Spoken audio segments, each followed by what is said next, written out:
Bem, nós vamos falar hoje do tema tempo de renovação, como anunciamos no mês passado, e no intervalo vamos falar de algumas mudanças em termos de estudo,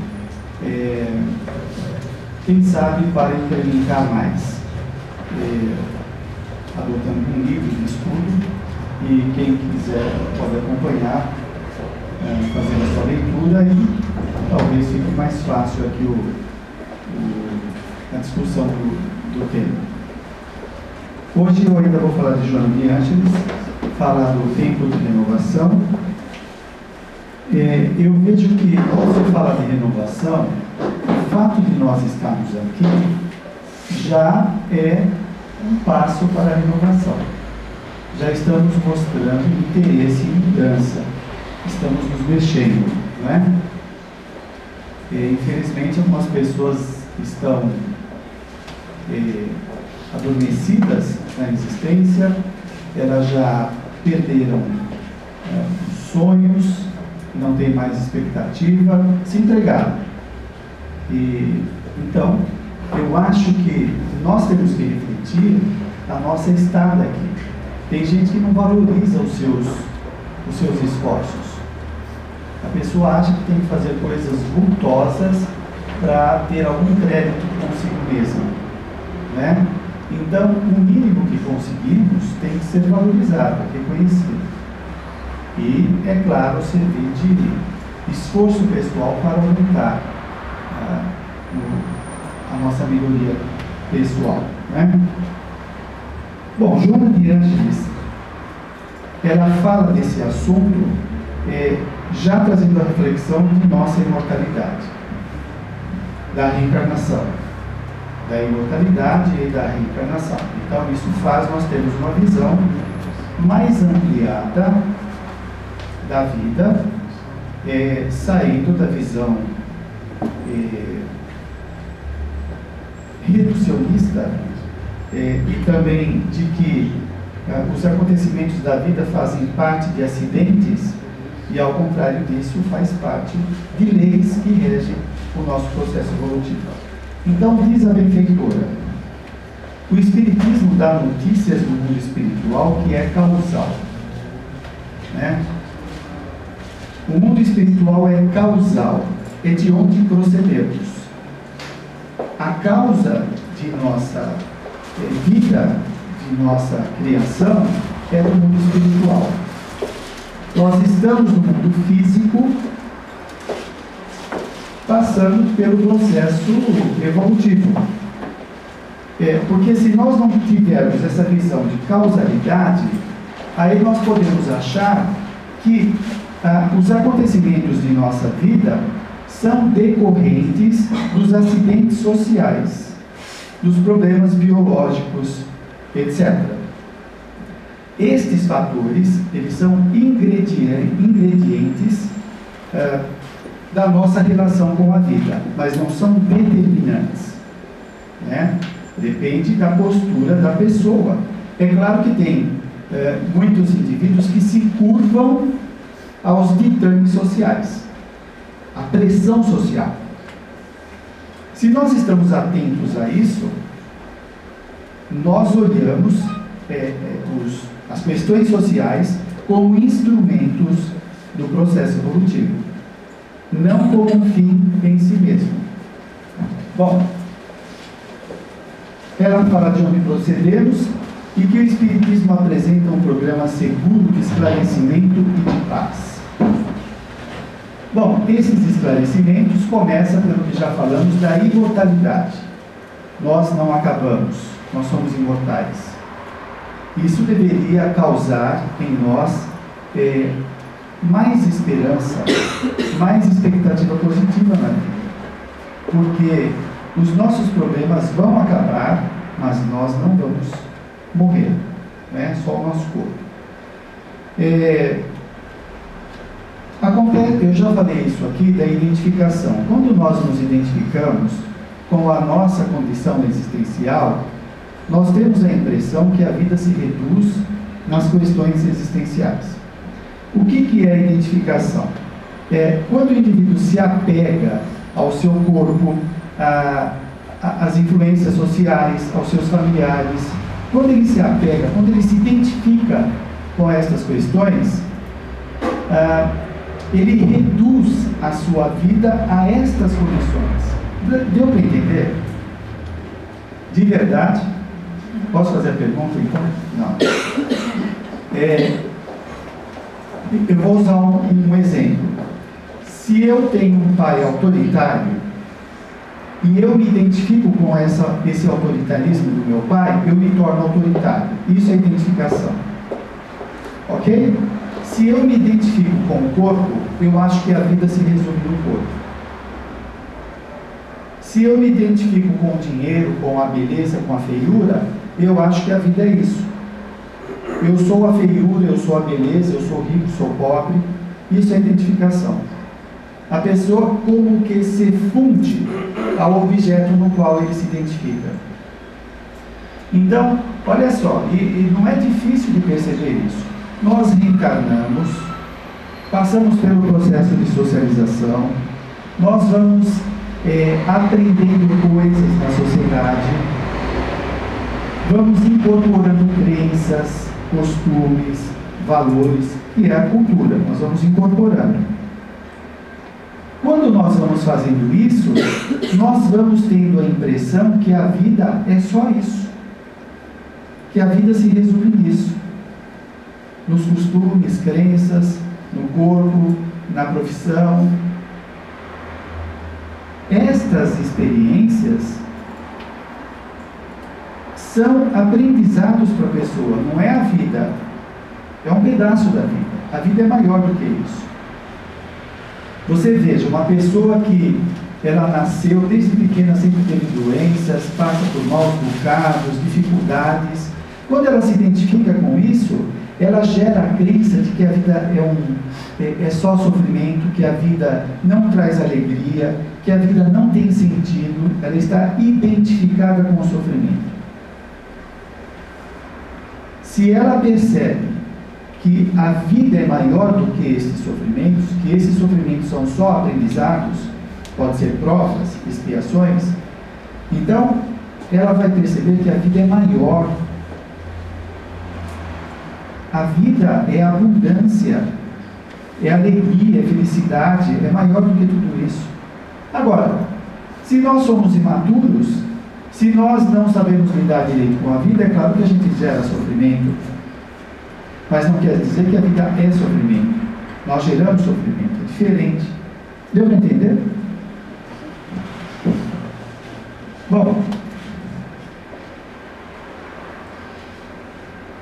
nós, na visão imortalista, não somos resultados do acaso. Você não deu o azar de nascer na família que está. É muito fácil, né? Ah, eu sou assim porque eu nasci com esses pais. E a pessoa vem toda cheia de argumento, né? Vai morar com os meus pais. Mas a prova é sua, não é minha. Você que se vira ou não. Porque eu que me viro com as minhas provas também. Não é?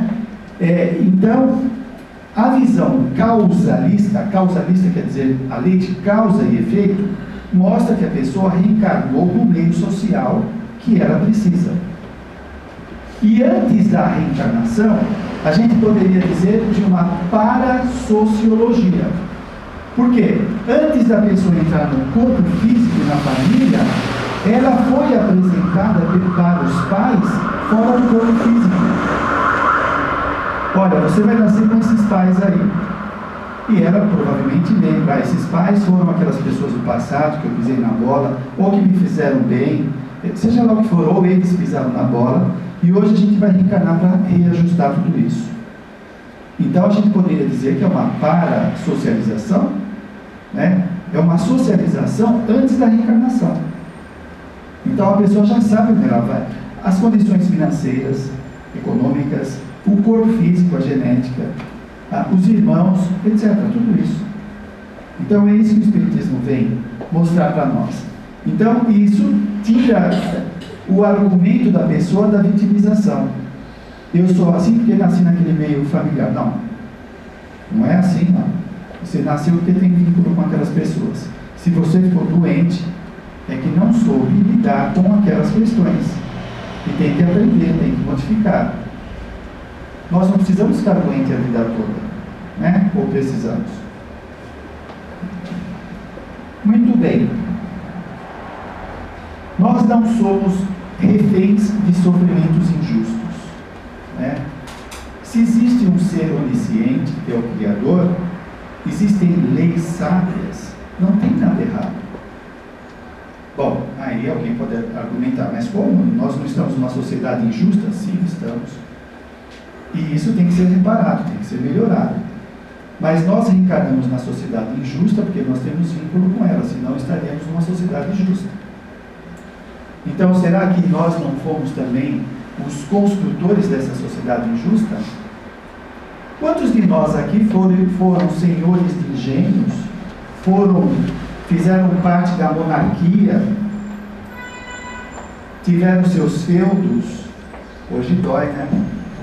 Hoje a gente tem que suar, tem que se esforçar para conseguir resultados que nem sempre conseguimos, porque às vezes são limites, porque senão a pessoa começa a fazer tudo que já cometia anteriormente.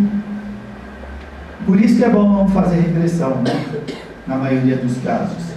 Olha que o indivíduo começa a ver o que fazia, aí a pessoa pode se desequilibrar. Então, o melhor é a gente aproveitar o nosso tempo aqui, como diz a benfeitora, ter esse conhecimento e buscar melhorar.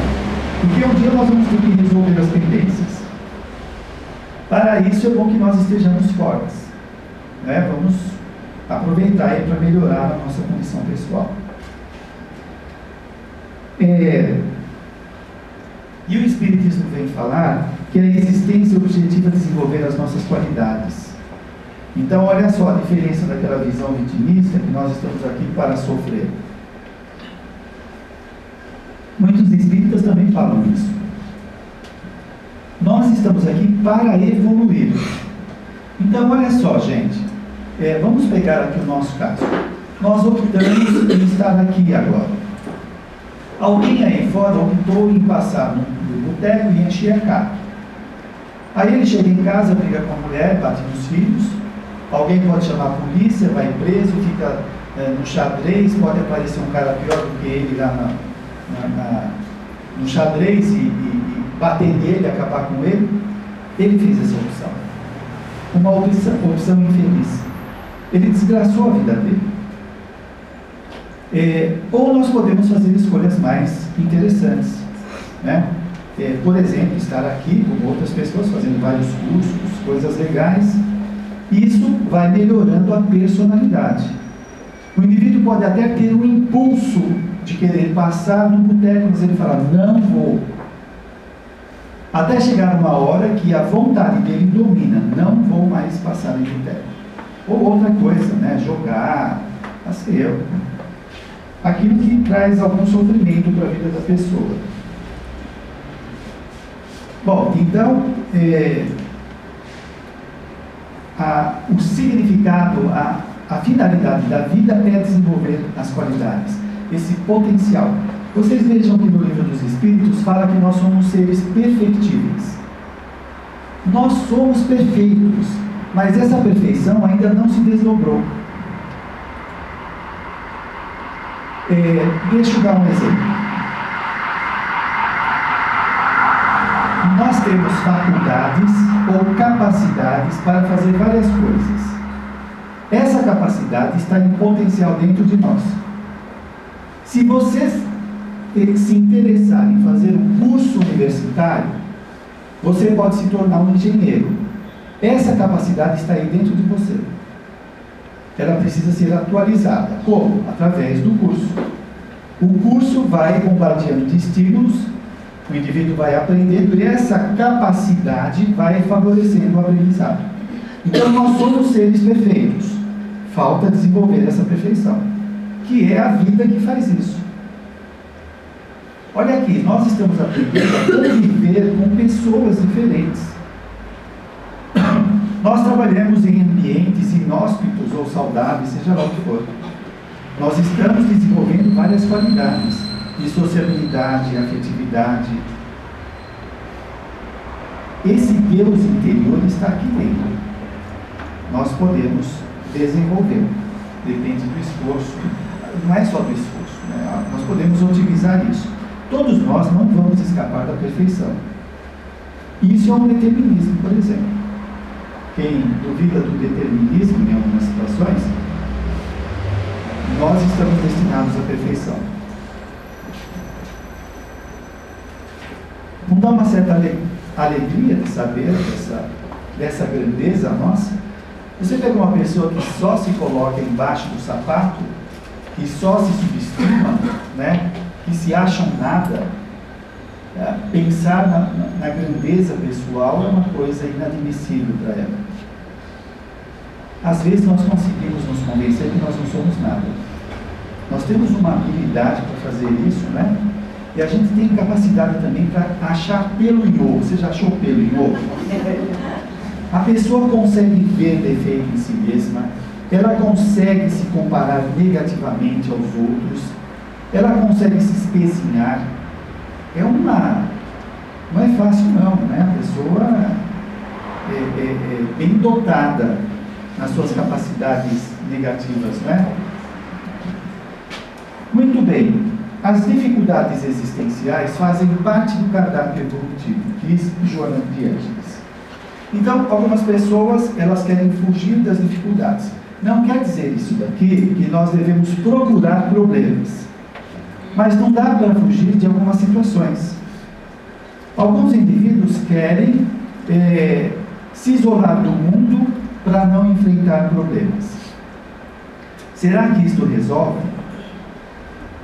Algumas pessoas, elas podem se achar calmas, pacientes, etc., no meio do mato, que não tem estímulo.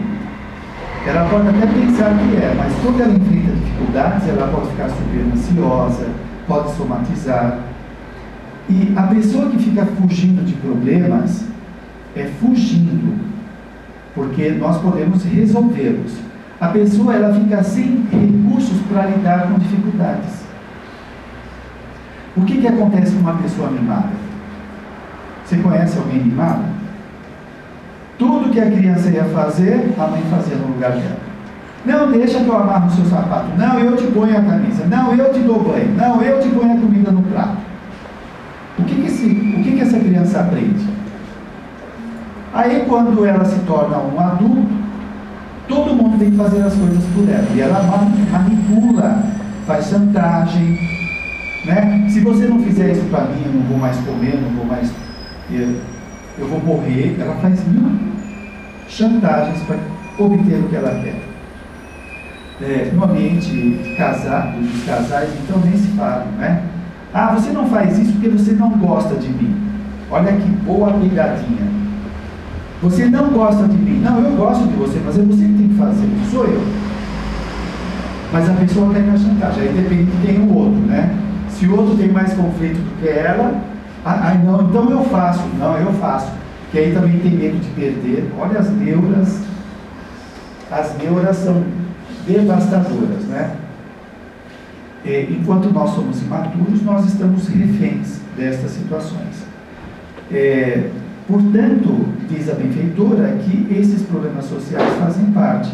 Então, a fila do banco, o caixa que demora no supermercado, a empresa que atrasa o salário, as passeatas, tudo isso, né, faz parte das nossas experiências. Tudo isso está nos enriquecendo.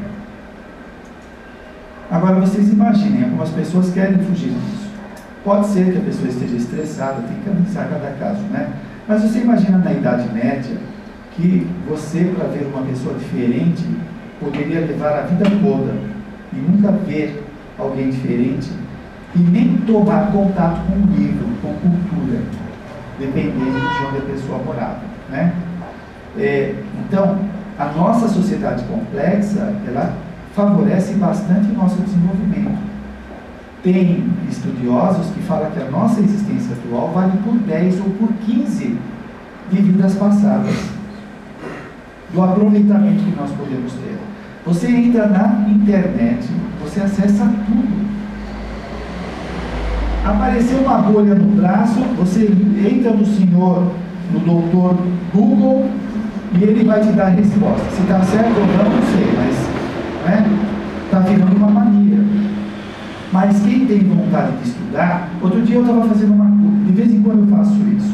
Você pega algum romance espírita que não nega os nomes originais das personagens e você está lendo o livro, você entra na Wikipédia, é Wikipédia, né? Lá você vê a imagem do personagem que você está lendo de 500 anos atrás, ou a casa onde ele morava, ou como que era a cidade. Então isso leva nós para uma ampliação na aquisição do conhecimento muito grande.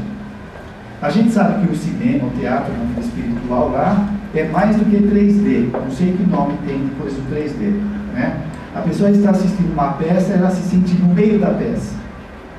É como se ela estivesse participando. Então a internet hoje está favorecendo essas coisas para nós. Você toma contato com a cultura que você está lendo no livro. Quais são os costumes, como que é a cidade, etc. Então isso vem enriquecer a personalidade. Bom, diz Joana de Ângeles: as dificuldades existenciais fazem parte do cardápio evolutivo, efeito dos comportamentos doentios do passado. Efeito dos comportamentos doentios do passado. Então, esses comportamentos doentios do passado favoreceu a formação da situação atual. Esses vínculos que eu falei anteriormente com a família, o casamento, o emprego, o corpo, a condição econômica, né? É uma sinergia do passado junto com o que estamos fazendo no presente. Se a pessoa não se dá conta, ela repete o passado. Se o passado não foi tão bom assim, se deixou algumas marcas, e nós repetimos o passado, acho que não é muito legal não, né? Então, são efeitos dos comportamentos doentios do passado, nas quais houve comprometimento de natureza moral. Este conhecimento do Espiritismo é importante. Olha, eu sei que uma coisa é o discurso, a outra é o comportamento. Se estas situações do passado nos colocou do lado de uma pessoa que é difícil para nós, nós precisamos aprender a lidar com essa pessoa difícil. É comprometimento moral do passado. Aí que está, se nós não temos essa visão da espiritualidade, da vida espiritual, nós fazemos um julgamento dessa pessoa como um estorvo. Essa pessoa está atrapalhando minha vida, eu tenho que afastar ela do meu caminho.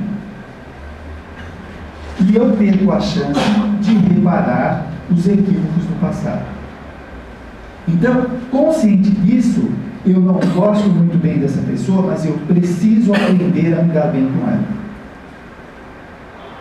Não é uma mentira, eu não estou sendo hipócrita, porque eu estou consciente do que eu sinto.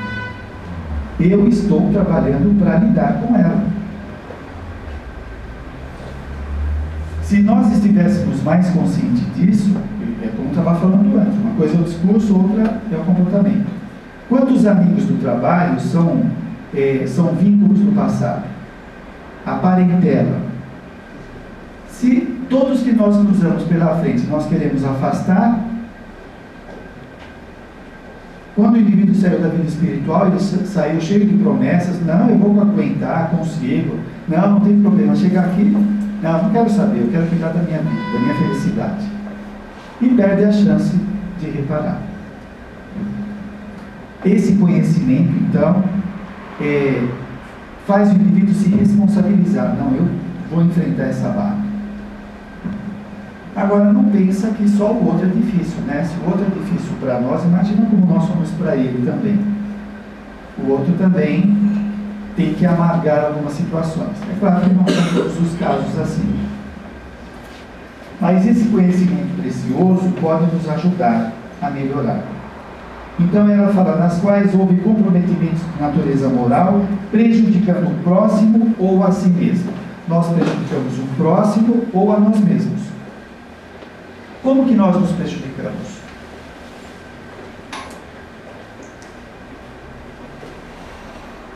É uma pergunta.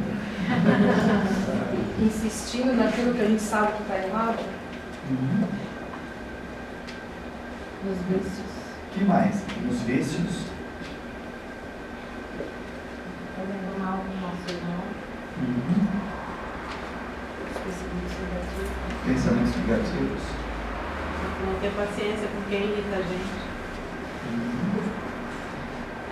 Então veja, nós vamos nos permitindo bagunçar o esporeto pessoal, né? E vai trazer esse prejuízo para nós mesmos. Imagina um chefe que ele, porque é chefe, né, ele tem um título, então ele se permite gritar com qualquer um. Cada pessoa que faz uma coisa errada, que não entrega no prazo certo, ele se permite gritar, gritar, gritar, gritar. Ele vai descontrolando o seu sistema nervoso, ele vai perdendo controle sobre si mesmo. A pessoa que está ansiosa, em vez dela cuidar da ansiedade de alguma forma, ela compra o chocolate terapia, né? Ela compra uma caixa de bombom e aponta o dedo para a ansiedade e fala, você vai ver só, né? Eu te pego, e se enche de bombom. Aí no outro dia está cheio de culpa porque aumentou e tal. É uma loucura, né? Talvez falte aí a nossa inteligência evolutiva de saber qual é o melhor caminho para enfrentar uma situação. Bom, e o prejuízo para o outro? Como que nós fazemos? Nós sabemos, né? Nós ainda fazemos isso. Isso não é uma generalização, mas direta ou indiretamente nós fazemos. E precisamos aprender a deixar de fazer. Então, quando julgamos alguém, quando criticamos, por que o outro incomoda tanto a nós, que a gente se sente irritado, provocado? Então, a pergunta é, será que é o outro que provoca tanto a nós, ou é nós que nos sentimos provocados? Você percebe a diferença nisso ou não? É o outro que me provoca ou eu que me sinto provocado?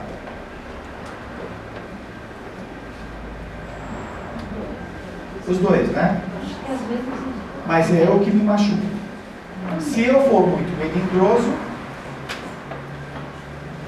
eu vou me sentir agredido, machucado, para baixo, desrespeitado. Você pega o neurótico, você não precisa fazer nada para ele. Mas ele já se faz, né? Você passou aqui e nem me cumprimentou. Mas eu nem te vi, eu estava dormindo. Não, você não me cumprimentou. Você abaixou a cabeça, ele arranja pelo em ovo. Por quê? Porque dentro dele tem conflitos. Existe uma inquietação. Existe uma ideia perceptória. Ele se acha perseguido, desdenhado, maltratado pelos outros. Então, olha, enquanto nós não resolvermos esses problemas internos, nós sempre vamos nos sentir ameaçados. Sempre vai aparecer o algoz, alguém que quer fazer um mal para nós, que não existe, que é imaginário, é fantasia. Agora, mesmo que alguém faça, né, o indivíduo chega e faz uma fofoca sua na empresa que você é demitido, ele te fez o mal. Você tem a opção de cair numa depressão ou a opção de dar a volta por cima. Cada um faz a sua escolha, né? É claro que é uma situação chata, difícil, mas nós temos que aprender a buscar respostas criativas e não doentias. Bom, vamos adiante. Então o nosso hoje reflete as nossas ações do passado e do presente. Muitos comportamentos de hoje são repetições do passado, não são comportamentos inéditos, que talvez nós tenhamos que aprender a fazer coisas diferentes. Olha só, as nossas ligações nervosas, as sinapses dos neurônios, as ligações correspondem aos nossos hábitos, aos nossos comportamentos. Então, tudo aquilo que nós já fazemos está mapeado aqui dentro. O Deepak Chopra, num livro muito interessante, o Super Cérebro, ele fala para o indivíduo fazer as coisas que ele já conhece de modo diferente, para formar novas ligações nervosas. Fazer diferente, ser criativo, para nós ampliarmos a capacidade, as possibilidades de comportamento, de pensamento, etc. Você quer ver um exemplo? Pega um hábito. Às vezes o indivíduo é tão fiel ao seu hábito que ele não faz nada fora daquele território. Tem que ser tudo daquele jeito. Por exemplo, você pega uma pessoa que tem toque, que aí já é um caso muito extremo, ele, se tiver aqui algum desenho, ele vai ver como que ele vai andar aqui para não pisar em peças que podem significar para ele um perigo. Ele vai criando coisas, né? Então tem gente que pode andar só na guia, não pode andar na calçada. Tem uma série de rituais e a pessoa fica presa nos rituais. Nós temos pequenos rituais que nos escravizamos. Se a pessoa não segue aquilo, parece que vai acontecer alguma coisa. Quer ver um exemplo? Tem gente que passa em frente a uma igreja, se não fizer o nome do Pai, acha que vai acontecer alguma coisa. Tem que fazer uma vez, ou duas, ou três, ou tem que ficar procurando igreja, onde tem igreja para fazer o nome do Pai. É um ritual, não é? Que escraviza. Agora, nós podemos trazer esses rituais do passado também. Quer ver um exemplo? Que está ligado à crença, a comportamento, é a sexualidade, a questão de dinheiro. No passado, o sexo estava muito ligado com o pecado.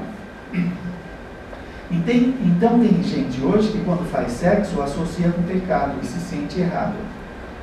Outras pessoas não se permitem ganhar dinheiro porque também está associado ao pecado, a anti-espiritualidade, né? Coisa do demônio, etc.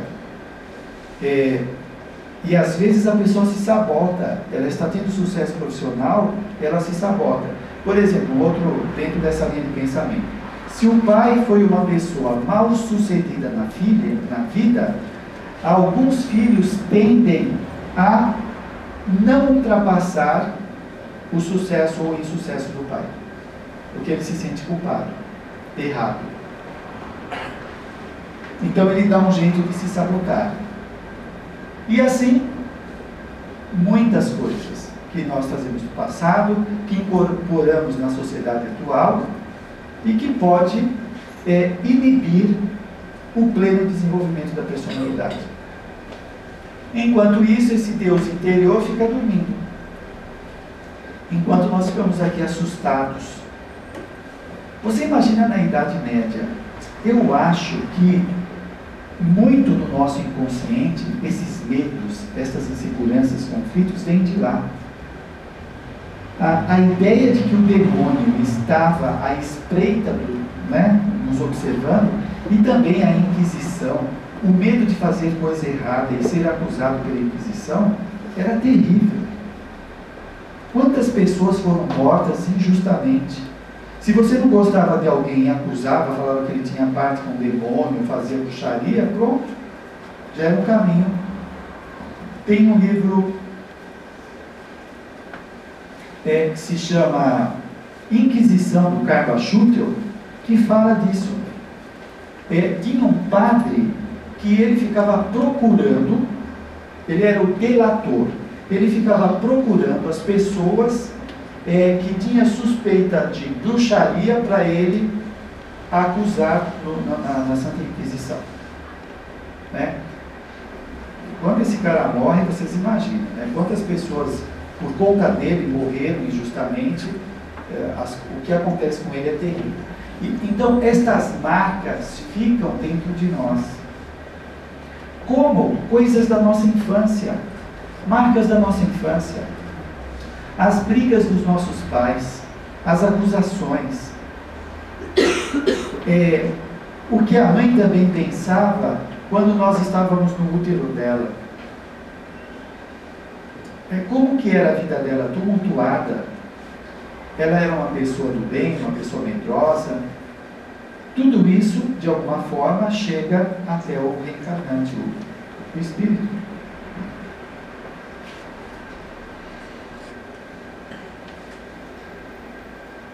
Bom, então esses prejuízos que nós podemos trazer do passado são os vícios, culpas, lesões no perispírito. Como eu estava falando, o cara sai do trabalho, vai para o boteco, bebe todo dia. Ele começa a acabar com o estômago dele, com o fígado, isso está lesando o perispírito. Então ele é um candidato para a próxima existência de vir cheio de limitações. Agora pensa nas nossas limitações cognitivas, nas limitações afetivas. Quantos de nós temos dificuldades de pensar sobre algumas coisas, de tomar contato com sentimentos, porque trazemos essas marcas interiores? Medos que nos paralisam, medo de afetividade, medo de se realizar, medo de ter sucesso, e por aí vai. Diz Joana de Ângeles, na sua condição de semeador, colhe o que produz. Algumas pessoas veem isso como drástico, né? Alguém tem aqui a visão drástica disso? Do mesmo modo, o indivíduo colhe as coisas boas. Quando fala que colhe as coisas ruins, não é que Deus está chicoteando a pessoa, está castigando a pessoa. A pessoa está se deparando com o seu desatino, é só isso. Ela está se deparando com aquilo que ela fez, para ela aprender a dimensão das suas atitudes. Não é um castigo, né? Essa ideia de castigo é coisa que a gente traz lá da igreja no passado. Sendo sempre convidado a retornar pelos campos da ação executada, a fim de reunir os bons e os maus frutos que ficaram aguardando-o. Então, quando nós voltamos ao palco da vida, nós vamos colher tanto as coisas boas como as ruins, né? Para aprender com isso. Porque senão, como nós aprendemos? Como que a pessoa vai aprender se ela faz o que dá na cabeça dela, sem medir as consequências? Então, ela tem que se deparar com as consequências para ela começar a pensar antes de fazer. Aí ela vai melhorando a sua personalidade. Então, a finalidade é de crescimento.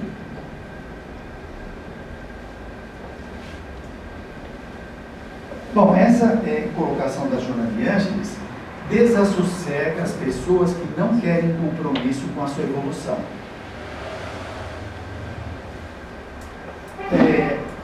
Ou seja, que a pessoa se depara com as consequências dos seus atos. A pessoa que não está compromissada com a sua evolução, ela não quer se conscientizar disso, né? Algumas pessoas parecem que querem ser liberadas da lei de ação e reação. E outros acreditam que isso só acontece dentro do centro, a lei de ação e reação, né? Lá fora a pessoa pode aprontar qualquer coisa que não tem problema. Ah, mas todo mundo faz, é a justificativa. Então, quando todo mundo faz, parece que é validado. O consenso social parece que autoriza a pessoa a fazer. Olha a infantilidade. É o que na psicologia chama de racionalidade, racionalização. É dar uma justificativa falsa para uma coisa errada. Então, é um argumento pseudo-sábio, pseudo-científico e por aí afora.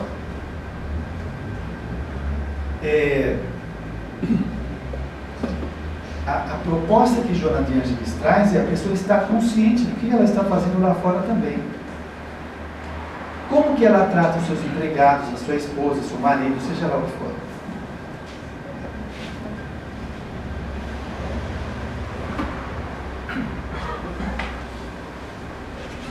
Bom,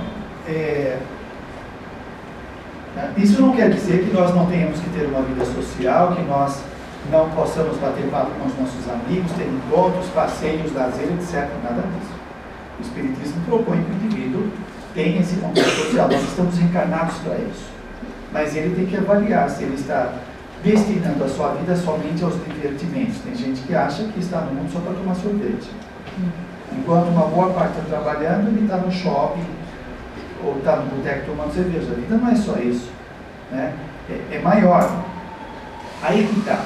Nós entramos no engodo do discurso social, do materialismo, das trevas. Quem tiver dúvida, leia o livro Trilhas da Libertação para ver como que as trevas articulam um meio de desestabilizar a sociedade. Então, nós entramos no bico do outro, fazendo o que todo mundo faz. Aí que está, depende da personalidade. A pessoa insegura, ela tem que fazer o que todo mundo faz para ela se sentir confortável, segura. Ela tem medo de ser diferente. Mas a proposta que nós estamos falando aqui de ser diferente não é ser um ET.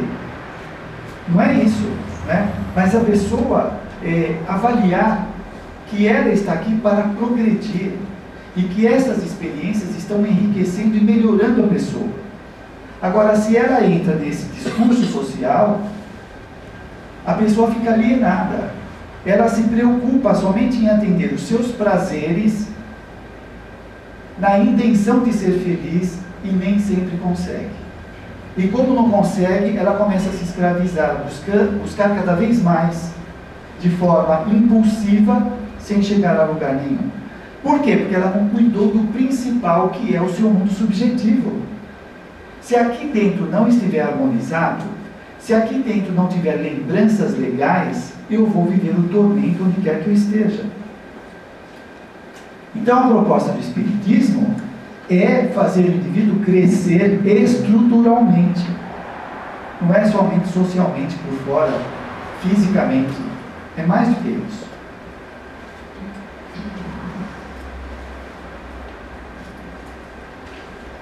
O conhecimento espírita propicia a renovação do indivíduo que vem tardando a sua recuperação moral. Olha só, nós estamos demorando para a melhoria pessoal. Por quê? O que eu vou falar não é só esse motivo. Mas nós nos espelhamos muito no que o outro faz na sociedade. Como a maioria não faz muita coisa por si mesmo, o pouco que nós fazemos achamos que é suficiente. Nós estamos tardando a nossa renovação. E isso implica sofrimento, perda de tempo. E nós temos a impressão que se dedicar ao crescimento pessoal é como se estivéssemos abrindo mão da nossa vida social, e não é nada disso. Eu acho que tem algumas coisas, eu também não estou conseguindo clarear isso, tem algumas coisas aí que estão imbricadas uma na outra, que não dá para, que a gente tem que soltar, para que a gente perceba com clareza o que está acontecendo.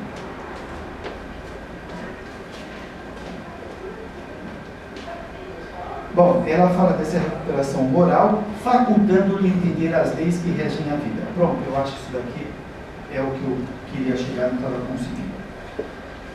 Enquanto nós estamos emaranhados, enredados nessa confusão, nós não percebemos, ou nós não temos noção da própria vida.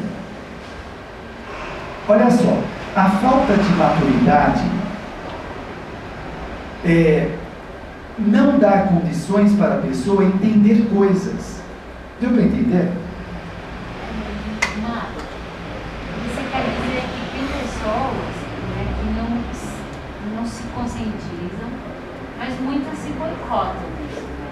Sim. Como uma zona de conforto. Sim. Porque a mudança interior, ela requer muito esforço, muita luta consigo mesmo, né? E você também falou antes que às vezes que a gente tem sim que suportar estar com aquela criatura, algumas, né, que entram na nossa vida. Porém, existem essas pessoas que não querem ser ajudadas, sim, não querem ser... Porque, por exemplo, eu sou espírita, então eu já tenho uma consciência de que eu tenho que aceitar certas situações, certos comportamentos meu, do meu próximo, mas há pessoas que além de não aceitarem, elas nem são gratas pelo fato de você ter a paciência para com elas, e às vezes elas acabam até nos atrapalhando, no sentido da nossa sanidade mesmo. Tem pessoas que são tão emaranhadas, neuróticas, que elas começam a fazer com que você se sinta culpado. Não posso largar porque eu sou espírita, porque eu tenho que aguentar. E eu não concordo, eu discordo disso, no meu nível de consciência. Porque há um limite entre ser bom e ser paciente e aceitar situações da vida, e há um nível de você ter que recuar um pouco para que a pessoa, né, ela se ache, ela saiba o que ela quer, seja alguém determinado, né? A gente tem que saber colocar limites, tem que saber respeitar as opções da pessoa. A pessoa não quer aceitar, não quer, problema dela, deixa ela. Tem gente que se sente culpado, que acha que tem que salvar o mundo. Eu acho que antes de mais nada nós temos que nos salvar, né? No sentido de melhorar. Porque se eu estou doente, que tipo de salvação que eu ofereço para o outro? As minhas doenças. Ora, eu preciso estar bem ou procurar melhorar para poder oferecer alguma coisa legal. Mas a ideia nem é essa de salvar o outro, né? Salvar de forma simbólica. Mas nós temos que melhorar a nós mesmos. Então, olha só. O conhecimento espírita propicia a renovação do indivíduo, que vem tardando a sua recuperação moral, facultando-lhe entender as leis que regem a vida. Quando nós melhoramos moralmente, nós começamos a entender as leis que regem a vida. Se nós não entendemos as leis, nós parecemos que estamos num verdadeiro caos, que a vida não tem governo, que é um Deus dará, né? Então, isso é falta de alcance mental de entender o que está acontecendo. Muitos dos problemas que nós vemos como insolúveis fazem parte desse nível de consciência. Quando você amplia a consciência, você vê a solução. Por exemplo, você pode ver uma criança, sua criança, se debatendo lá para conseguir fazer alguma coisa, para abrir um liquidificador, para abrir algum aparelho, e ela não consegue. No nível de consciência dela, aquilo é impossível de fazer. Deu para entender? Para você adulto, você sabe os caminhos. Aquilo é possível, é factível. A ideia é essa. Quando nós ampliamos a consciência, aquilo que para nós hoje parece impossível, se torna possível, factível. Olha, quando você pega uma pessoa angustiada, depressiva, ela tem a impressão que não tem saída, não adianta, já tentei de tudo, não adianta. Ela está convencida. E não tem o que fazer, não adianta você levar ela a passear no parque, no cinema, para Disneyland, não adianta. Ela tem que esgotar alguma coisa lá para começar a se recuperar. A mente dela fica contaminada por aquele desamor, por aquele sofrimento, a mente fica perturbada, não consegue ver saída.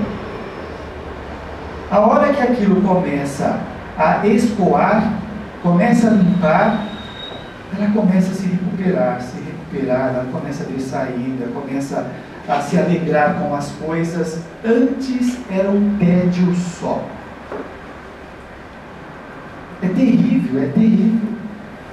E tem muita gente que nunca teve nenhum tipo de transtorno ou algum tipo de sofrimento, que de vez em quando tem uns surtos de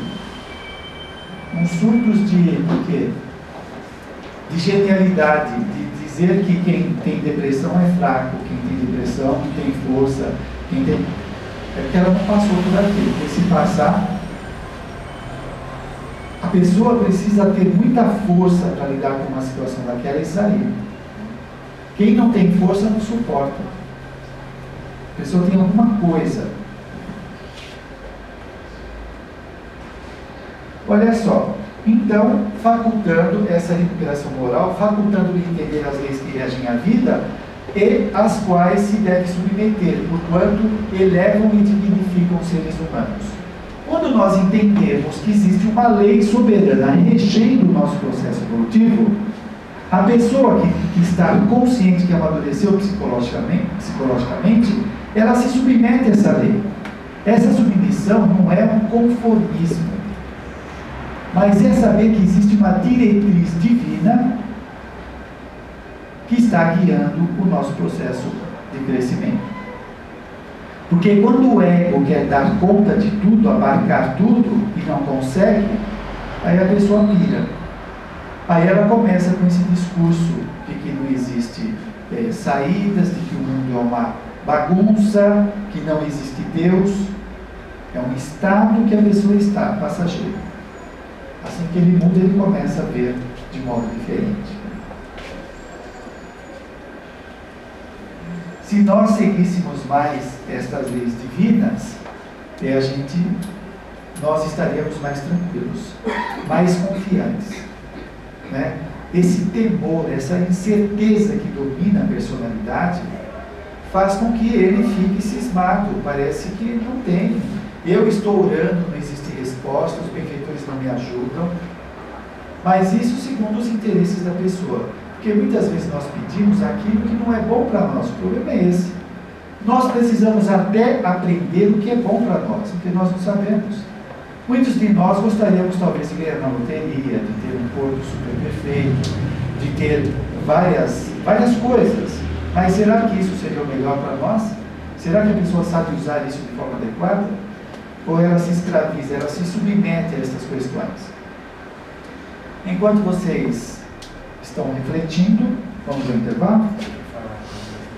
É o seguinte, no próximo semestre, em agosto, em vez de trazer esses estudos da Joana de Ângeles, eu estou pensando em ler o livro do Hamed, As Dores da Alma e os Prazeres da Alma. Uma semana um tema, outra semana outro tema. Ou seja, As Dores da Alma, ele fala dos transtornos, do medo, insegurança, raiva, culpa, etc. Os Prazeres da Alma, ele fala das qualidades. Fala de autoestima, autoconfiança, alegria, etc. Então, eu vou intercalar os temas. Uma semana eu falo de uma coisa positiva, na outra semana de uma coisa negativa. Tudo bem? Estão interessados? Pois não? O Hamed é do autor? Não, é o Francisco do Espírito Santo Neto. Francisco do Espírito Santo. Isso. E o outro estudo que nós vamos fazer é do André Luiz. Então, esse estudo vai ser toda a última quinta-feira do mês, esse do Hamed. E nós estamos pensando em pegar 2 ou 3 quinta-feira, estudar a série André Luiz. Vamos começar com o nosso lado. Provavelmente, porque eu já tinha palestras marcadas, então tem quinta-feira que já está comprometida. Mas, no mínimo, dá para ter 2 quinta-feiras estudando o André Luiz. E na última, o Hamed. Né? Vamos ver se a gente consegue ler o nosso lar, se dá para passar para frente ou não. Então, todas as quinta-feiras vão estar aqui comprometidas. Bom, então, continuando, Joana de Ângeles diz que a primeira característica daquele que se propõe à renovação é a irrestrita confiança em Deus.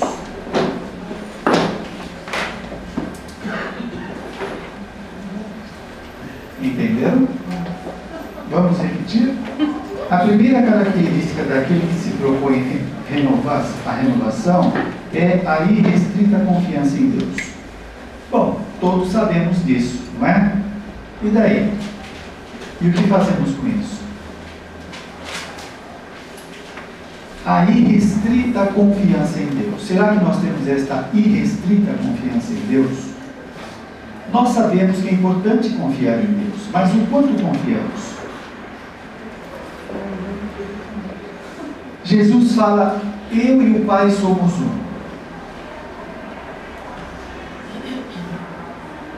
Olha a confiança, né? Esta confiança vai se exteriorizar em forma de tranquilidade. Nós somos tranquilos? Então talvez nós não tenhamos essa confiança irrestrita em Deus. A nossa confiança é muito titubeante, é muito oscilante, né? Altos e baixos, depende muito do nosso estado interior. Não temos ainda uma constância.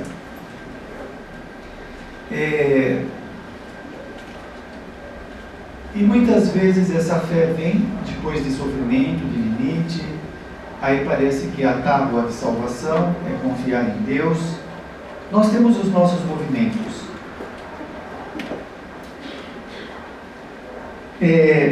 O que me parece é que a falta de maturidade é que faz que o indivíduo não tenha essa irrestrita confiança em Deus.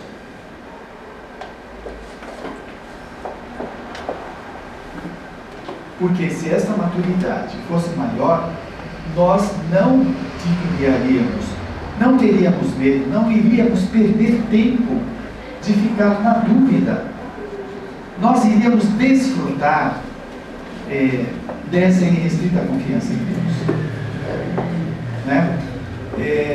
Então, me parece que é um pouco dessa falta de alcance pessoal em confiar no Criador. Porque, olha só, a nossa confiança, ela vai carregada dos nossos conflitos pessoais. Então, é uma confiança parcial, não total. Às vezes é uma confiança cega. Quando nós queremos fazer barganha com Deus, nós confiamos para Ele dar alguma coisa para nós, né? E quando nós não temos, aí nós ficamos bravos, brigamos, achamos que Deus não responde.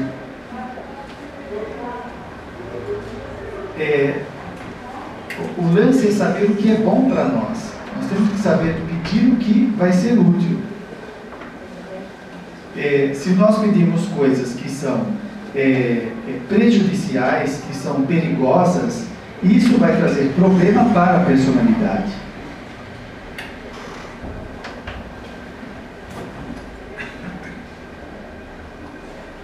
Olha só, então essa confiança vem através da exteriorização da tranquilidade em relação a todos os acontecimentos existenciais. E o indivíduo fica entregue à diretriz superior. Olha isso. Se nós estivéssemos entregues à diretriz superior, nós não teríamos medo. Quem já leu a vida do Paulo de Tarso vai entender o que é se entregar às diretrizes superiores. Não é? Quando ele tomou contato com Jesus, ele começou a pautar a sua vida na proposta de Jesus. O que queres que eu faça? E ele diz que não sou eu mais quem vive em mim, mas é o Cristo, não é? A gente poderia parafrasear o Paulo de Tarso e dizer, não sou eu quem vive em mim, mas é o egão, os caprichos, os medos, as inseguranças. Por isso que a gente patina bastante. Será que não vale a pena a gente começar a fazer algum esforço para melhorar essa nossa relação com o Criador? Olha, eu como vocês temos as nossas experiências, né? Lendo bastante, lendo, estudando, refletindo. Tem vezes que eu faço os meus experimentos. E eu já fiz o experimento, por exemplo, de, quando estava andando na rua, de elevar o pensamento ao Criador, de tentar sentir alguma coisa, né? E quando a gente consegue sentir algo, é uma alegria, é uma esperança que o nosso vocabulário não tem. Nós podemos fazer isso.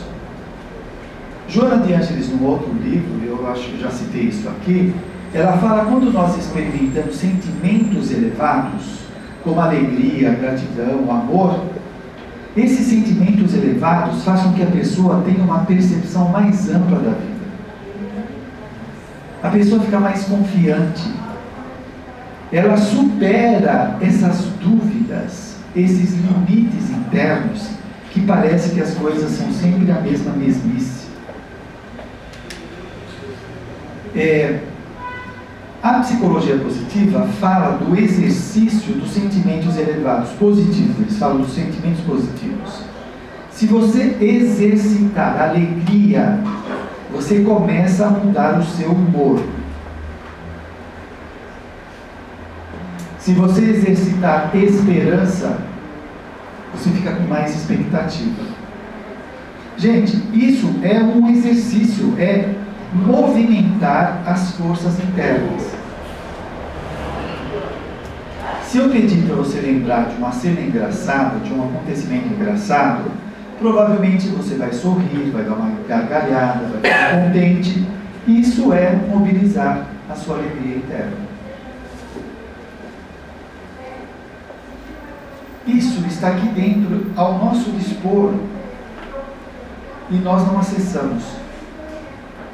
Nós gostamos de lembrar de coisas amargas e ficamos tristes, para baixo, desanimados. Então, se você pode fazer a sua experiência, você pensar em Deus e pensar nas energias elevadas, nos planos elevados, na alegria dos planos elevados.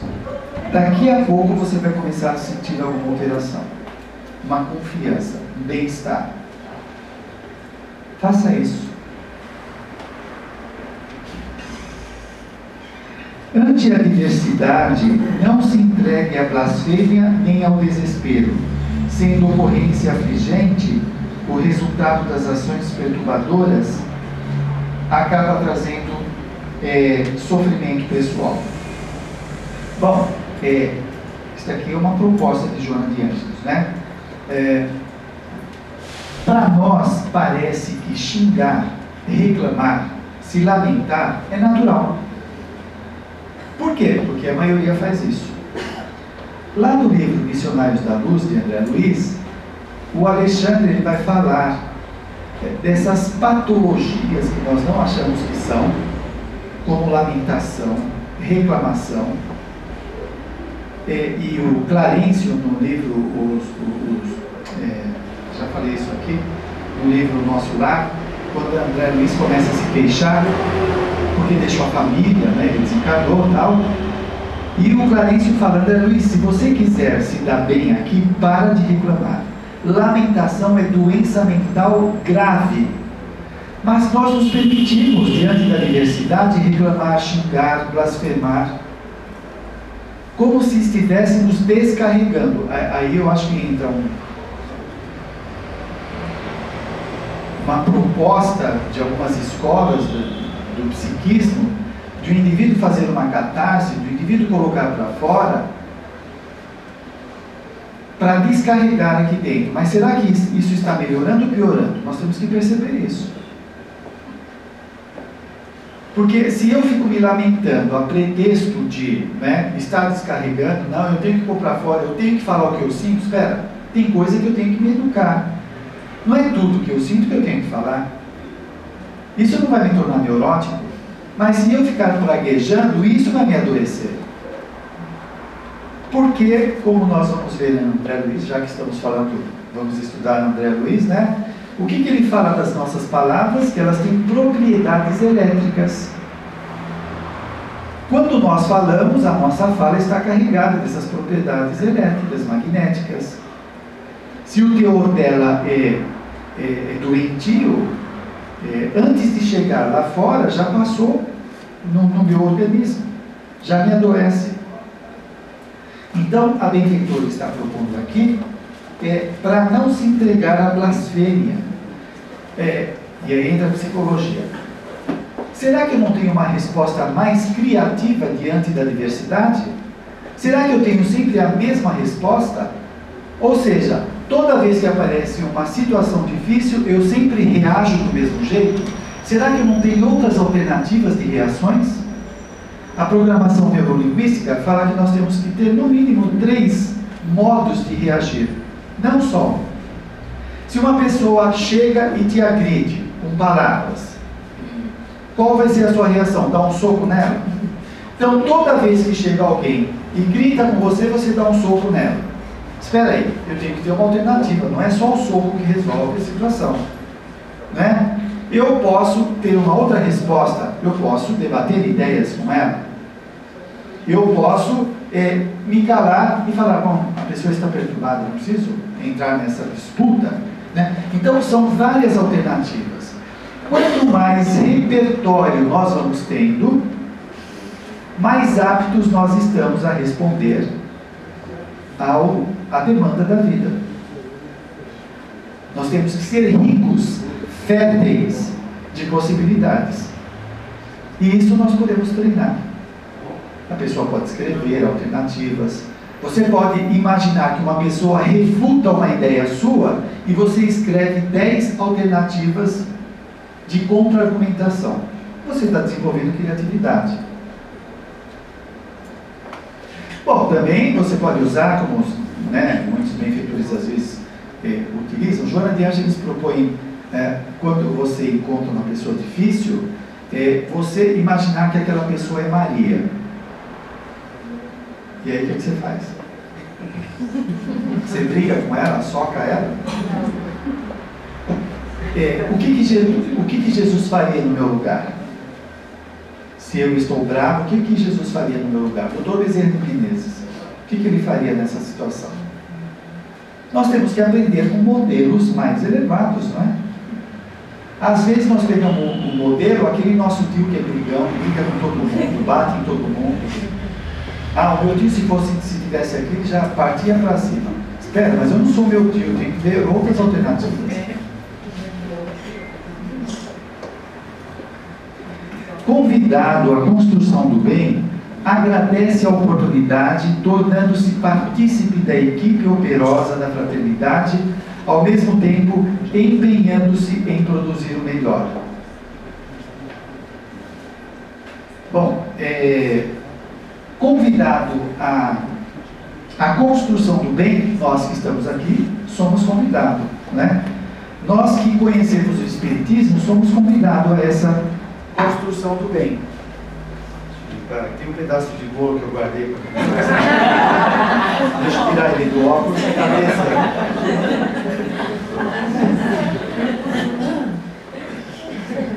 Bom, saiu da tela.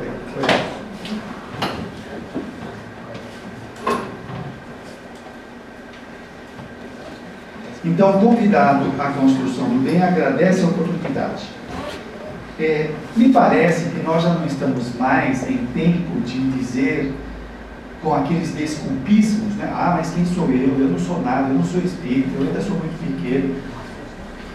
É como se isso parece sinônimo de humildade para a pessoa. E não fuga, defesa psicológica, medo de enfrentar a situação. Né? Nós estamos num estado evolutivo que nós podemos fazer alguma coisa.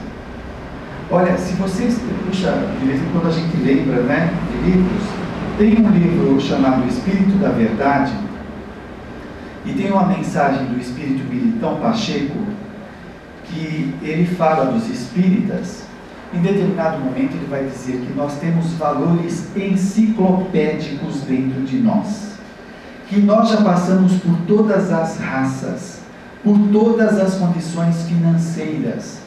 Todo esse patrimônio está aqui dentro de nós. Algumas pessoas estão se desdenhando, se achando um nada, se colocando para baixo. A título do quê? A pessoa quer ganhar o céu, assim quer promover a espiritualidade. Olha como eu sou humilde, como eu sou coitadinho. Olha, não tem essa de coitadinho, não. Antes nós confundíamos isso, e ainda tem muito, né? Pessoas confundindo coitadinho com humildade. Tem que avaliar direito isso. Às vezes não é coitadinho, não, é uma pessoa cheia de conflitos, perturbada. Algumas pessoas se calam mais por causa de conflitos de personalidade do que humildade, porque humildade é virtude, não é problema, não é transtorno. Se a pessoa tem virtude, ela vai praticar o bem. Como diz Allan Kardec, não basta não fazer o mal. Algumas pessoas acham que ficar na tela, não fazer nada é suficiente. Então nós já estamos numa época de arregaçar as mangas e fazer alguma coisa. Mas o que fazer? Aquilo que for possível. Uma vez uma pessoa me ligou na rádio, ela morava no interior de São Paulo, não tinha contato com ninguém, não tinha centro espírita perto dela, não tinha igreja, não tinha nada. Não podia ir em centro espírita, se tinha perturbação em sua casa. Aí eu falei, por que você não começa a fazer evangelho na sua casa? Uma vez por semana, ou duas, ou três, ou todos os dias, e faça a vibração para as pessoas que passam pelos mesmos dramas que você passa. As pessoas que estão aí pelo meio do país, sem contato com ninguém, que estão abandonadas ou passando dificuldades. E ela começou a fazer. Depois de um tempo ela me ligou, dizendo que ela estava feliz todo dia, toda vez que ela ia fazer o evangelho, era uma euforia, uma alegria. Ela mudou a psicosfera. Os benfeitores estavam com ela. Uma vez apareceu uma senhora no meu consultório, ela tinha quase 80 anos, ela tinha perdido toda a família, toda, não tinha ninguém. Ela falou, o que eu faço? Eu não tenho mais família, se acontecer alguma coisa para mim, não tem ninguém para me socorrer. E ela morava numa rua que tinha um centro. Eu falei, tem algum centro? Porque ela era espírita, não perto de você? Tem, perto da minha casa. Eu falei, por que você não transforma as pessoas do centro em sua família? E ela transformou. Ela transformou. Conhecia todo mundo, brincava, as pessoas eram amigas dela, convidava para isso e para aquilo. Então isso é uma resposta criativa diante da vida. Às vezes nós temos respostas viciadas, sempre a mesma resposta, sempre o mesmo jeito. Então, de repente, você é provocado pela sua esposa ou pelo seu esposo, a resposta é sempre a mesma, de agressão, de menos-valia. Será que não tem uma outra alternativa? Será que a gente não pode encontrar um livro onde tenha sugestões de criatividade, de comportamento, ideias diferentes?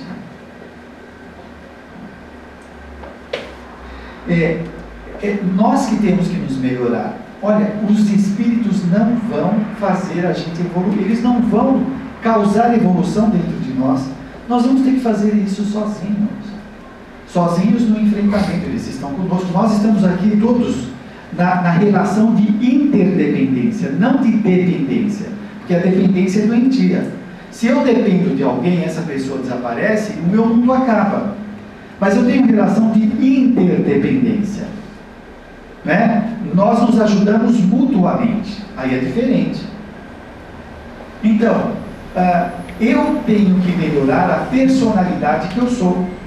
Eu tenho que ampliar os meus conhecimentos, melhorar o meu comportamento, melhorar os meus conhecimentos, a minha cognição, os meus estudos, a minha afetividade. Tudo isso é um papel que cabe a mim. Não é o passe que vai fazer isso, não é o curso que vai fazer isso, é o enfrentamento pessoal. Quando Jesus fala, vós sois Deus e podeis fazer mais do que eu faço, é ação, é verbo, nós temos que fazer alguma coisa. Eu acho que nós temos ainda muitos resíduos aí das culpas do pecado original, que não nos libertam.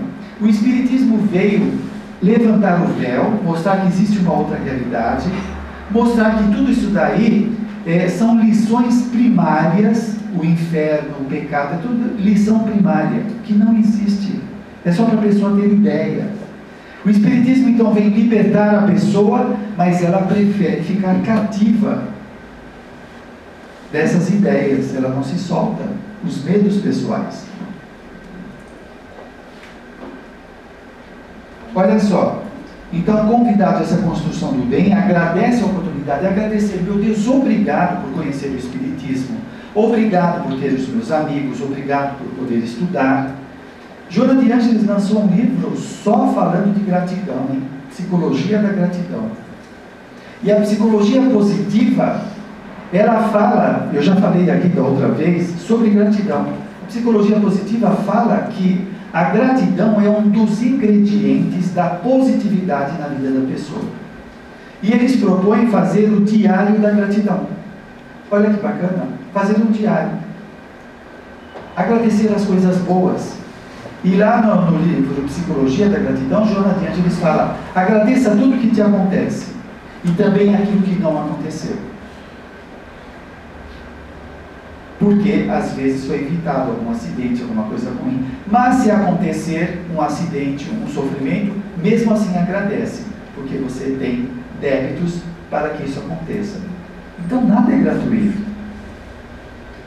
Agradecer por quê? Porque aquilo lá está fazendo bem para o indivíduo. A gente não pode... aí que está, essa leitura falsa. O Jung fala a mesma coisa, de ver na doença, de ver no sofrimento, um recado da vida para a pessoa melhorar. Só que nós fazemos uma leitura unilateral, só pegamos um pedaço, parcial, sem entender por quê, o que aconteceu aqui que causou essa doença, esse limite, essa dificuldade. Então, essa dificuldade está sendo um medicamento para o eu, para o indivíduo não pisar na bola de novo, tornando-se partícipe da equipe operosa da fraternidade, ao mesmo tempo empenhando-se em produzir o seu melhor. Né? Nós vamos nos engajando na equipe dos benfeitores espirituais. Naturalmente, diz Joana de Ângeles, momentos surgem em que o estresse, o desânimo, a aflição nos surpreende. Mas isso é natural. Não se permitindo permanecer nesses desvios de comportamento que, após superados, mais o fortalecem para os futuros cometimentos. Se a pessoa começa a mudar a leitura dela da vida, ela não vai fazer essa leitura parcial, então ela entende o que está acontecendo. O estresse, o desgaste, briga em família, dificuldade no emprego, doença, essas coisas vão ainda acontecer.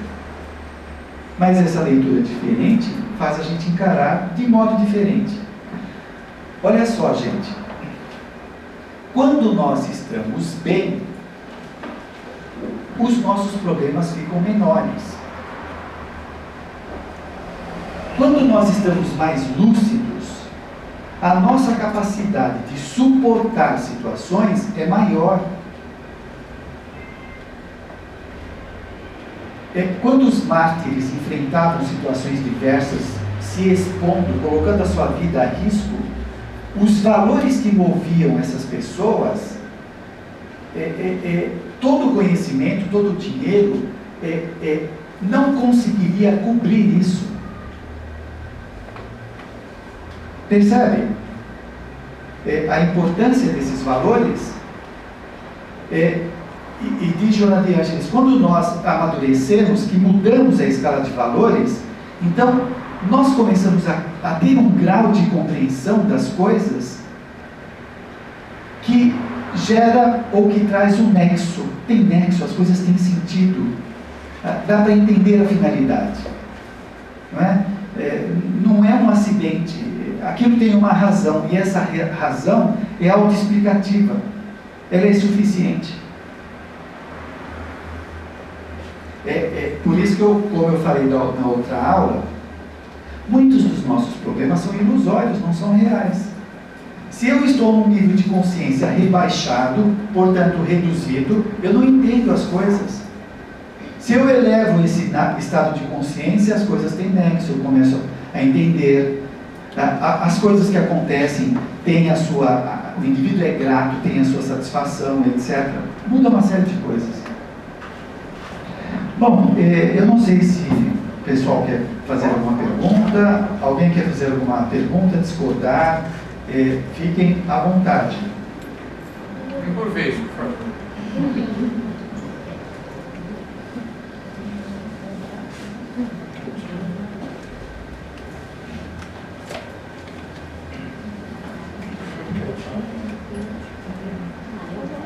Pois não. Esse estado que você está falando, que a gente, quando tem um nível de consciência, né, seria então a fé, né, a confiança em Deus. Quando a gente alcança um nível forte. A fé pode ser um caminho. Sim, seria mais a confiança, né? Então, é um caminho. Porque essa expansão é um desenvolvimento. Entendeu? É um desenvolvimento. Se você pega a cabeça da criança de 5 anos e pega ela quando ela tem 40, houve uma evolução. É um crescimento, é uma ampliação. A fé pode ser um mobilizador. Pode causar essa integração com Deus. Então pode te trazer uma confiança que você se sente forte para enfrentar as situações. É isso que eu queria entender. Nós pedimos a Deus, né, que nos dê coragem para enfrentar aquela situação de uma maneira bem conduzida. Né? Então é interessante essa sua fala. Coincidentemente, amanhã no programa eu vou falar sobre a prece. Então veja, a Joana de Ângeles fala que quando o indivíduo faz a prece e pede coisas, fazendo barganha, isso é coisa nossa, né? Fazer barganha com Deus, né? Olha, se o Senhor me ajudar a ter um emprego melhor, eu acendo uma vela, ou eu levo alimentos no centro, é barganha. A prece, quando nós nos identificamos com o Criador, amplia as nossas ideias. Nós entramos num campo de energia, de elevação, né, que aumenta tudo. Eu estou tentando procurar, eu acho que eu falei aqui também na semana passada, não sei, a gente aparece em tanto lugar, não sei mais onde eu falo as coisas, se foi aqui ou não. Mas o André Luiz fala no livro dele, que quando o indivíduo faz a prece, ele eleva o pensamento dele, a resposta divina corrige essas energias da pessoa. Então, o indivíduo alça o pensamento ao Criador. Esse pensamento está carregado de pedidos, de sofrimentos, de tormentos. A resposta harmônica do Criador vai corrigindo essas vibrações. E aí o indivíduo, na prece vai dizer Joana de Ângeles, que o indivíduo vai se sentir forte para enfrentar a situação. A prece não vai tirar os obstáculos, não vai afastar as pessoas. O indivíduo vai ficar melhor preparado para enfrentar aquilo lá. É como se a visão aumentasse. Eu acho que assim, é a nossa visão antropomórfica de Deus, né, de nome carnal, que traz essa ideia do pedido através de barganha. Pedido para solucionar os nossos problemas. Veja, se o nosso Criador é onisciente, não dá nem para falar em Deus, né? Deus sabe como nós crescemos. Nós crescemos enfrentando situações. Se Deus vai resolver as coisas por nós, nós não crescemos. Então não tem didática do Criador. Então é claro que nós vamos receber a resposta de acordo com a nossa necessidade. E a gente sabe que tem uns coletores de prece que avaliam a ficha da pessoa. A coisa é complexa e a gente briga, né, com os espíritos. Não atende a minha prece. Mas o que ele viu na sua ficha quando ele deu lá? Imagina, olha, aqui consta que ele já fez 200 orações, nas encarnações passadas ele também falava que ia fazer, não fez, está tudo aqui registrado. Ó. E ele quer de novo hoje algumas situações que ele não tem merecimento. Então a coisa não é uma coisa mística, mágica, né? Então tem uns que acreditam que a prece do outro é mais forte. Então pede, olha, reza para mim que a sua prece... Já falaram isso para mim. Porque eu faço programa na rádio e a pessoa pensa que a minha prece é mais forte. Ah, tudo bem, eu vou orar por você.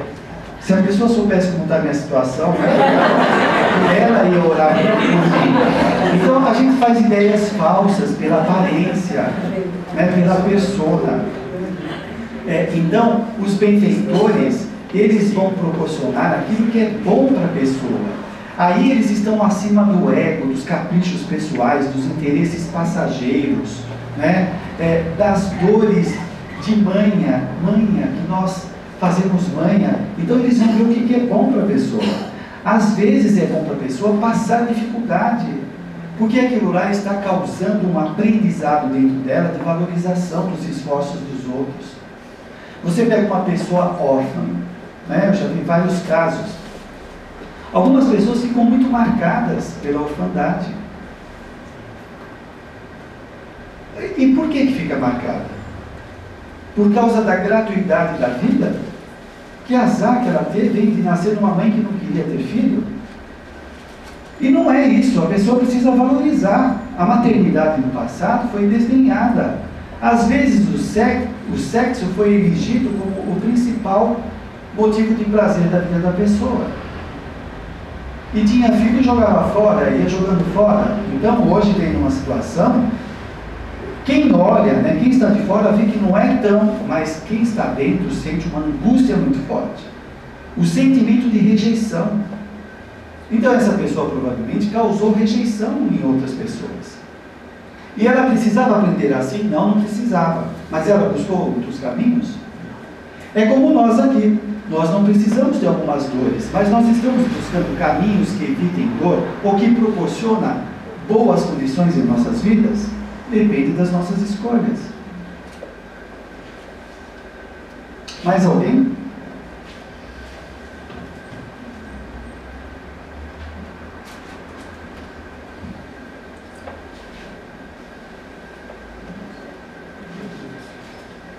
Como? Todo mundo em silêncio.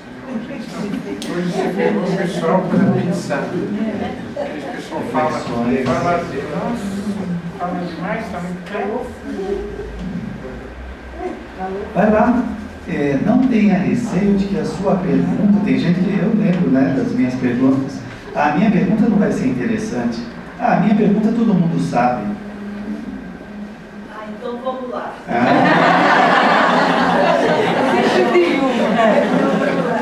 Agora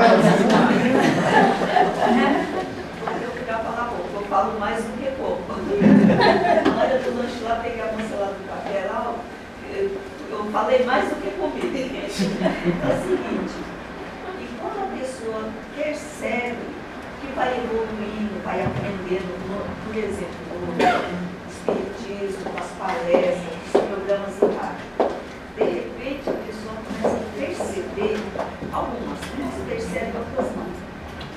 Percebe que cada vez ela tem que aprender mais, aí a pessoa começa a ver o tanto que ela já errou. Aí tem pessoas que não conseguem se perdoar, não admite, mas como a pessoa não sei como foi errar naquilo que estava na cara.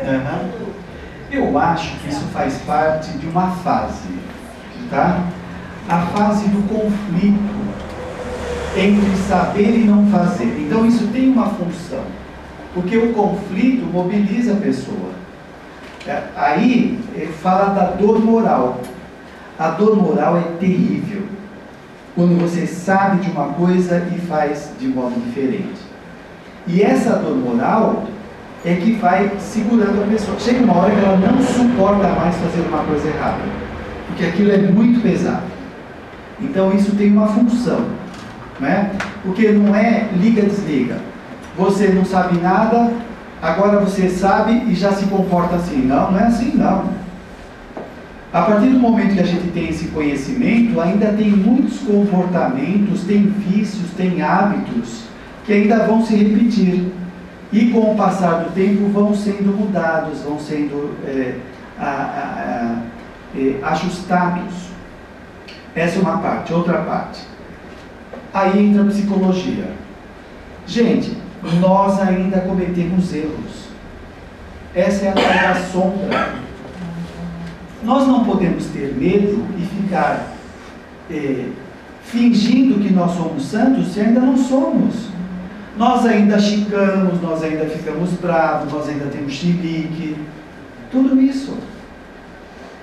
Então algumas pessoas, quando começam a tomar contato com essa ideia, elas começam a cair numa autovigilância doentia e não produtiva. Doentia, ela não se permite errar, e aí ela começa a ter comportamentos artificiais. Ela começa a fingir que é boa e não é boa. E outra coisa, tomar contato com essas coisas que estão na sombra. Tudo aquilo que nós fizemos ou fazemos e que nós ocultamos, nós temos que trazer de volta para a consciência.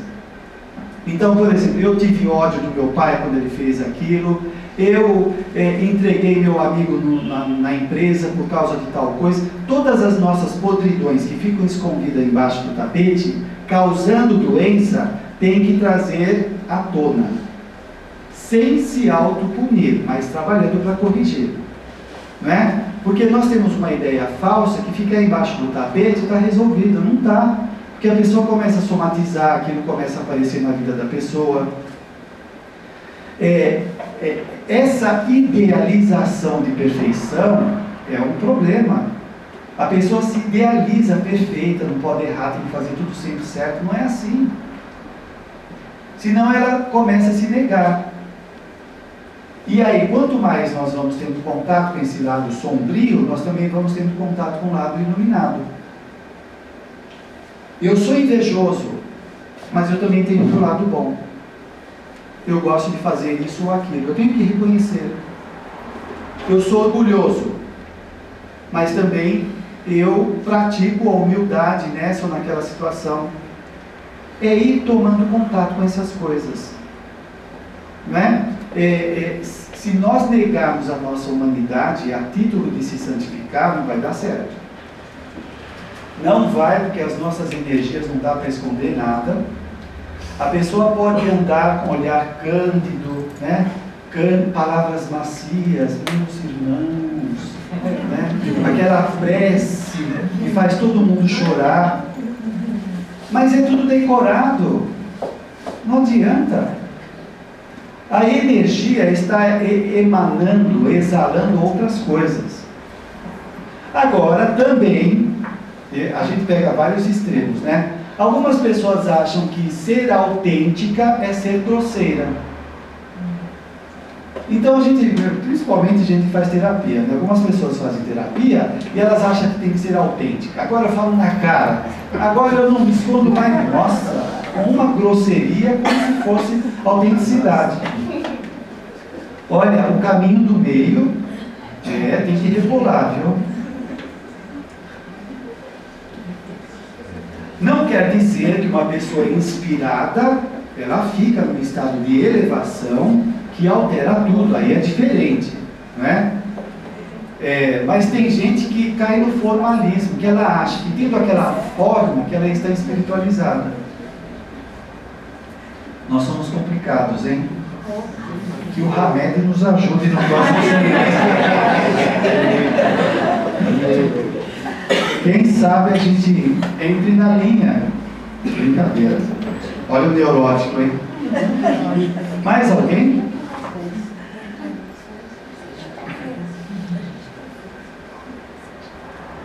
Mãe. Oi. Aqui.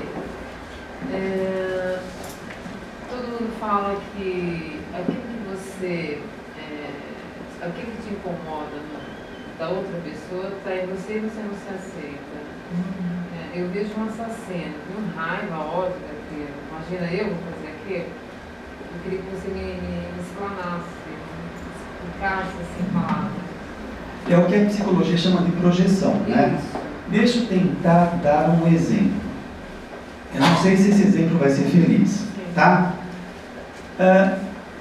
Imaginemos que você tenha acabado de jantar agora, comer os bolos lá, café, e você passa em frente a uma padaria. A padaria vai te chamar a atenção? Não, porque você está de estômago cheio. Se você estiver com fome, tinindo de fome, você passa na frente da padaria, aquele cheiro, tudo aquilo te chama. Né? Você quer entrar, aquilo te perturba. Por quê? Porque lá dentro de você tem uma carência. Está faltando alguma coisa, alimento. Então, o alimento te chama a atenção. Quando alguma coisa no outro nos incomoda, é que tem algo igual dentro de nós. Se não tivesse, aquilo não incomodaria.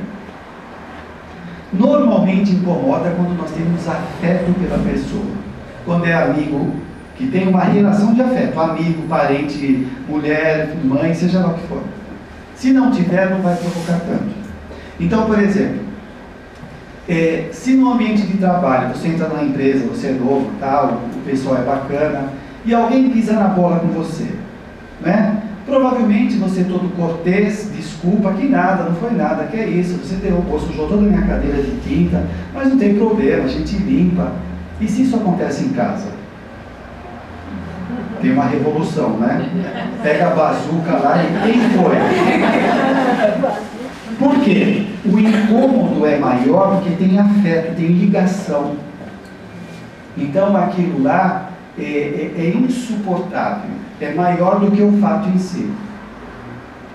Então aquilo que não está resolvido dentro de nós, quando acontece, causa isso daí. Eu tenho outro exemplo que me veio aqui. Do trauma, que eu já dei, não sei se eu falei isso aqui. Se você teve um trauma há 10 anos atrás, há 15, há 20 anos, aquilo lá passou, você esqueceu. E hoje você está assistindo um programa de televisão e passa um assunto referente àquilo lá, igual ao seu trauma. Quando você vê falar daquele assunto, você começa a sentir uma inquietação, um mal-estar. Aquilo lá fez eco dentro de você, porque você tem aquilo lá. Se você não tivesse, você olha aquilo e fala, não tem nada a ver. Uhum. Então, quando nós temos coisas não resolvidas ou preconceitos, isso vai aparecer. É um exercício. Então, veja bem, é um exercício bom, porque o outro está te dando um feedback de como está seu mundo interno. Você ainda não resolveu. Perceberam isso? É um feedback. E a psicologia fala isso. Anota tudo o que te incomoda no outro, que isso você precisa trabalhar em si mesmo. Então o outro está te dando feedback. Mário, você falou, pegando o gancho da colega, você falou assim, se tem um afeto com a pessoa, aquilo vai me incomodar. E se eu não tenho afeto nem com a pessoa, isso tem a ver com vidas passadas? Sim. Se for neutra, não te causa nada. Por exemplo, essa cadeira te incomoda? A neutralidade dela é absoluta com relação a você. Se tivesse sentado uma pessoa aí que você não gosta, só dela estar na sua frente já ia incomodar. Por quê? Tem uma ligação. Tem alguma experiência. Esse afeto é alguma experiência que vocês tiveram. Não precisa ser meu parente, não precisa ser nada muito próximo. Não. Nunca vi a pessoa. Se ela me incomodar, pode ser alguma coisa que... Invariavelmente tem alguma ligação. Pode ser de primeira vez? Pode também. Incompatibilidade, energia, né, divergência de interesses e tal. Isso pode causar essa estranheza, mas invariavelmente tem afeto. Mais alguém? Quando você falou dos pensamentos amargos, que a gente não deve ter os pensamentos do passado amargos. E aí você acabou falando também um pouquinho do que a gente tem que esquecer, aí outra hora a gente tem que lembrar para tratar isso, aí eu fiquei confusa. Depende da situação. Olha só, se você não consegue sair daquilo, é que ainda não foi resolvido. Então você precisa elaborar. Pode ajudar você a escrever bastante aquilo lá. Então, por exemplo, você tem uma pendência com um parente seu. E toda hora aquilo vem na sua cabeça. Não foi resolvido. Se não dá para você falar com uma pessoa, você pode escrever. Escreve tudo que você pensa dela. Eu não gosto de você, você é um arrogante, você é um chato. Escreve tudo. Você está fazendo a limpeza. E depois aquilo acalma. Agora, tem situações que você muda o pensamento. Você se percebe pensando mal de alguém, de uma situação. situação, você pode começar a mudar.